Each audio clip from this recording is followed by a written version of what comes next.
And this is Outnumbered Overtime. OT, baby! We're so excited. What happened?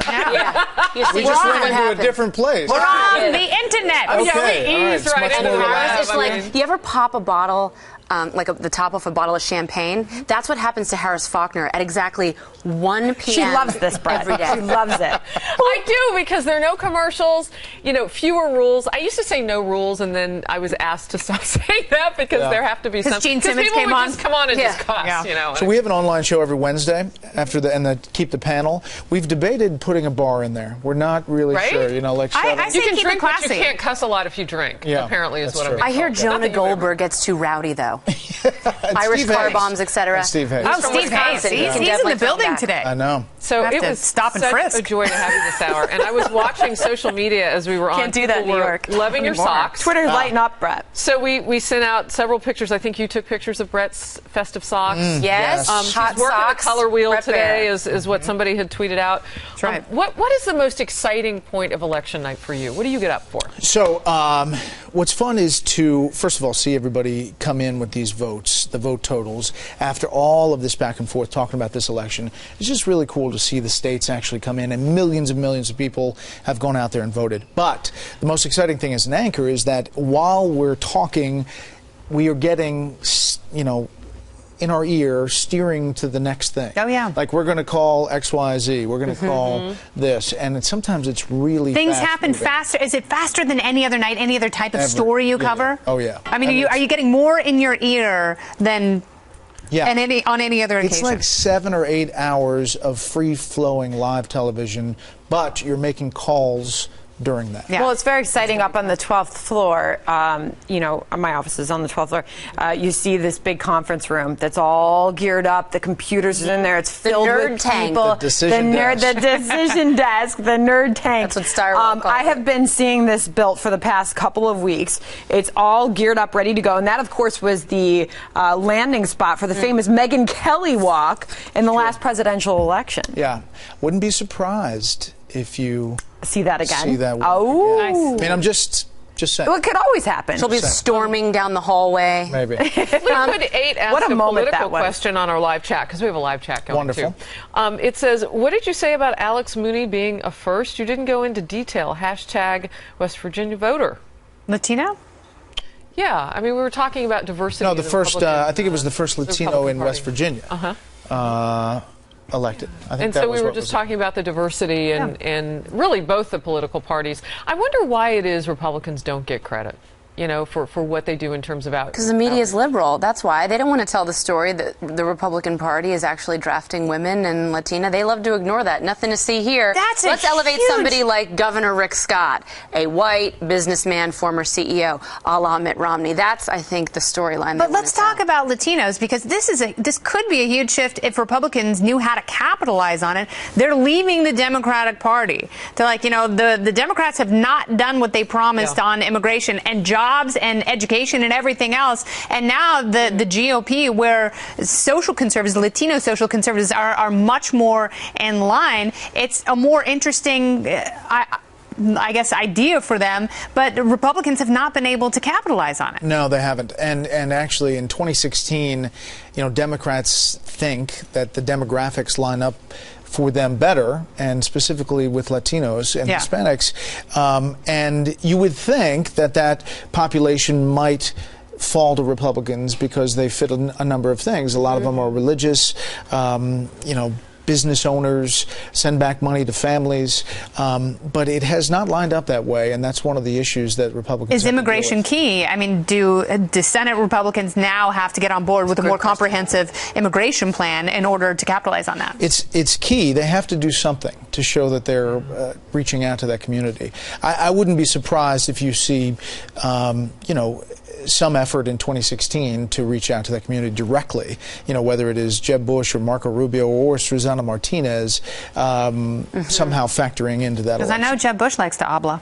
It does like to habla. One thing that's left me kind of scratching my head with regard to the Democrats and the White House is how much pressure is there now for the president to do something with his executive pen that obviously still has ink in it on the issue of immigration in this country when he wouldn't do anything before the election. And many Hispanic voters were out there waiting, like, why won't the president make a move? Here we are. Promised. Yeah, he passed health care. Where's immigration? And he's not going to keep that promise until after the election. That seems disingenuous. Yeah. So he was asked that numerous times. He said, just wait. Yeah, that's not an answer. Do it. That's like when the president was asked last week, or actually Josh Earnest was asked, why haven't we seen you more on the campaign trail with senatorial candidates? Wait. Look at our schedule for next week. There was one, Gary Peters in Michigan. Technically an answer. But Brett, the polling around surrounding whether or not President Obama were to act on his own using executive order at the same time that all the illegal children were pouring over the border didn't bode well for the White House. So did that play into that sharp about face? It was all about politics. I mean, these senators in red states said, "Easy, killer." You know, I mean, North Carolina, it just does not sit well there, or Louisiana, Texas, Arizona. Or, I mean, any of these swing Senate seats. I'm not making this up. Oh, go ahead. Go ahead. Oh, no. I was actually just going to point out, you reminded us that it depends on who shows up at the polls tonight. Yeah. It's one thing how the polling has gone and what that's indicated to us. It's another who actually shows up and casts their votes. It's how we look at poll after poll after poll showing that the economy is number one on the mind of the American people and their biggest concern in their daily lives. Mm-hmm. But yet, that hasn't paved a smooth win, apparently, from what we've seen so far for the Republicans in the Senate. Yeah. I mean, that wasn't enough. And I'm just wondering how that's possible. I mean, when everybody's saying that they still don't feel good about the situation in this country, stagnant wages, the job participation That Wall Street rates. Journal poll, you're absolutely right. For 10 years, it's been going down. Right? You talked about that 2 weeks ago. And it's just amazing that hasn't created just a heavenly environment for the Republicans. It really just hasn't. I mean, the president does have some points to make. I mean, you look at the GDP number. You look at unemployment going down to 5.9%, even though more people are out of the labor force, but he's got some stats in there. If you look at corporate profits, there are a lot of corporations that have a lot of money on their balance sheets. But so what you're telling me by telling me that, Brett, is that he's championed the message the Republicans haven't, because those are not good arguments. Because as we know, those headline unemployment numbers, Kennedy, they don't really represent the overall employment. They don't. And by the way, if you tell someone who's unemployed that the unemployment number, they're like, I don't care. Good for them. I can't feed my family. This sucks. We're going into our 6th year of having nothing. Right. I get it. But I'm saying that they have a story to tell, and that's perhaps why some of these states, some of these candidates have said, this administration is doing the right things, getting past this recession. Let alone the anti-business rhetoric that we have to continue shoved down our throats constantly, with the latest coming from Hillary Clinton herself that businesses don't create jobs in this country. I mean, it just seems like a slam dunk, but they just continued. That's a person who's never run a business, by the way, and that's the kind of thing that drives me crazy when it comes out of a politician's mouth. My husband is a small business owner, and I see the blood and sweat that he puts into his business, and he stays up till 1, 2 in the morning going over spreadsheets, networking, coming up with DIY marketing ideas, because the government certainly isn't going to do it for him, but he is the one who creates jobs for all of the people who rely on him, regardless of what the government is doing. I mean, they essentially spit in his face, especially in California. Well, and I hear us talking about unemployment, but I think the thing that really causes the pain that people express when they're surveyed is the ocean of underemployment that we have in this country. When the Great Recession,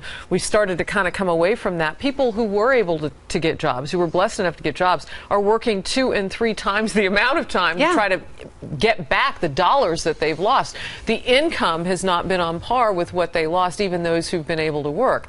So, I mean, it's complicated to say, oh, well, the unemployment number is this. We really got to look at how many people are just so underemployed. And it's more than 60% of the country when you add those Here's the numbers crazy part. The president is trying to stir up his base, African-American communities, in these phone calls to African-American radio stations. Look at the unemployment and African-American unemployment, while it's gone down from 12.7 to 11%, it's still very high. Median income is exactly the same. Household ownership is down. Poverty level is up 3 points in the community that he's trying to rally. Now, he still has a high approval rating in the African-American community, but if you looked at the raw numbers, he probably shouldn't.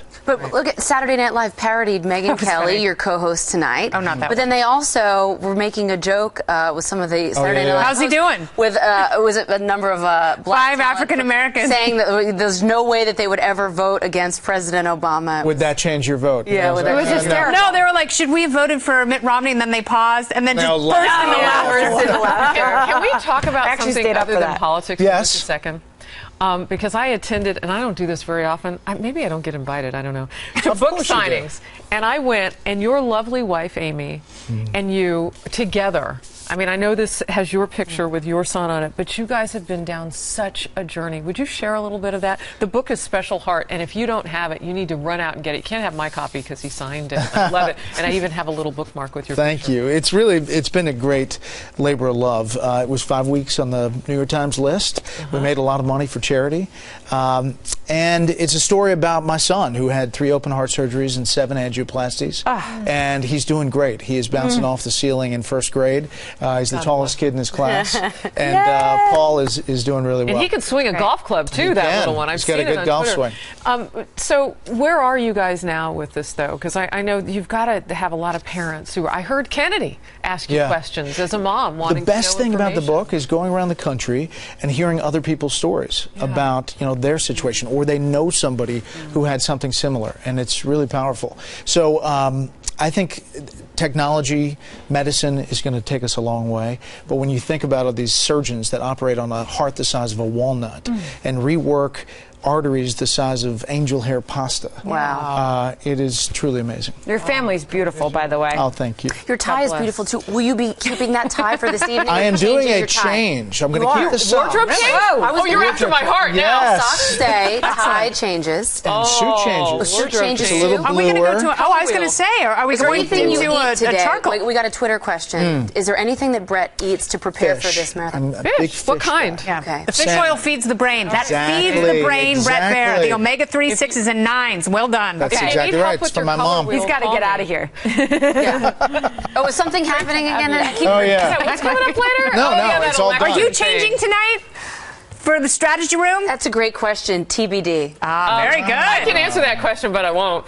All right, so great to have you. Yes, Great to be here. Tonight. A lot of fun. We'll all be covering it in different venues. That's right. FBN, FNC, and on the web with the rest Andrew's of us. got the billboard on Fox Business. There you go. Fantastic.